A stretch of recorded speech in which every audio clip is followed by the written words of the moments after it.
OPEC plus സഖ്യങ്ങളിൽ നിന്നുള്ള പിന്മാറ്റത്തോടെ UAE ഇനി എണ്ണ ഉൽപ്പാദന ശേഷി കൂടുതൽ വർദ്ധിപ്പിക്കും. കഴിഞ്ഞ കുറച്ച് വർഷങ്ങളായി ഈ മേഖലയിൽ UAE കോടിക്കണക്കിന് ഡോളറിൻ്റെ വലിയ നിക്ഷേപം നടത്തിയിരുന്നു. അതിനാൽ ഇനി സ്വതന്ത്രമായ ഉൽപ്പാദനവും വിതരണവും വർദ്ധിപ്പിച്ച് രാജ്യത്തിൻ്റെ സമ്പദ് വ്യവസ്ഥ കൂടുതൽ ഭദ്രമാക്കാൻ രാജ്യം ലക്ഷ്യമിടുന്നു. ദുബായ് ബ്യൂറോയുടെ റിപ്പോർട്ടിലേക്ക്.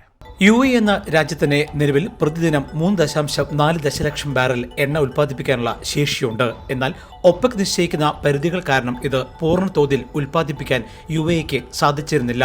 2027 വർഷത്തോടെ ഉൽപ്പാദനശേഷി പ്രതിദിനം 5.0 ദശലക്ഷം ബാരലിലേക്ക് ഉയർത്താനാണ് രാജ്യം ലക്ഷ്യമിടുന്നത്.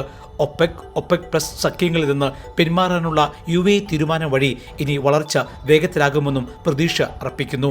കാരണം ഈ മേഖലയിൽ വലിയ നിക്ഷേപം നടത്തിയ UAEക്ക് ഉൽപ്പാദന പരിധിയിൽ ഇനിയും ഒതുങ്ങി നിൽക്കുന്നത് ഗുണകരമല്ലെന്ന് കണ്ടെത്തിയിരുന്നു. അതിനാൽ വിപണിയിലെ ആവശ്യകതയും സ്വന്തം ശേഷിയും കണക്കിലെടുത്ത് ഇനി മെയ് മാസം 1 മുതൽ കൂടുതൽ സ്വതന്ത്രമായി തീരുമാനമെടുക്കാനാകുമെന്നതും UAEക്ക് കൂടുതൽ ആശ്വാസകരമാണ്. ഹോർമുസ് കടലിടുക്കിലെ ഗതാഗത തടസ്സങ്ങളും വിതരണ പ്രതിസന്ധികളും ഇപ്പോഴും നിലനിൽക്കുകയാണ്.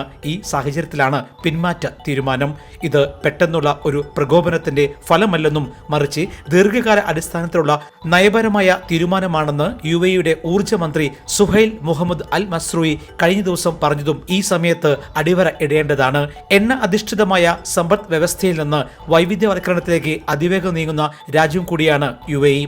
അതിനാൽ രാജ്യത്തിന്റെ ഭാവി തന്ത്രങ്ങളിൽ ഊർജ്ജ ഉൽപ്പാദനത്തിന് UAEക്ക് ഇനി കൂടുതൽ സ്വാതന്ത്ര്യം ലഭിക്കും. ഇതുവഴി മലയാളികൾ ഉൾപ്പെടെയുള്ള വിദേശികൾക്ക് കൂടുതൽ തൊഴിൽ അവസരങ്ങളും ഇനി UAEയിൽ കൈവന്നേക്കാം. Jai Hind news, Dubai.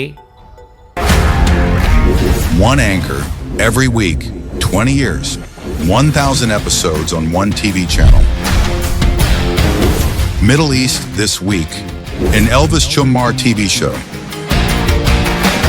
Exclusively on Jai Hind TV. Stay tuned for the 1000 countdown.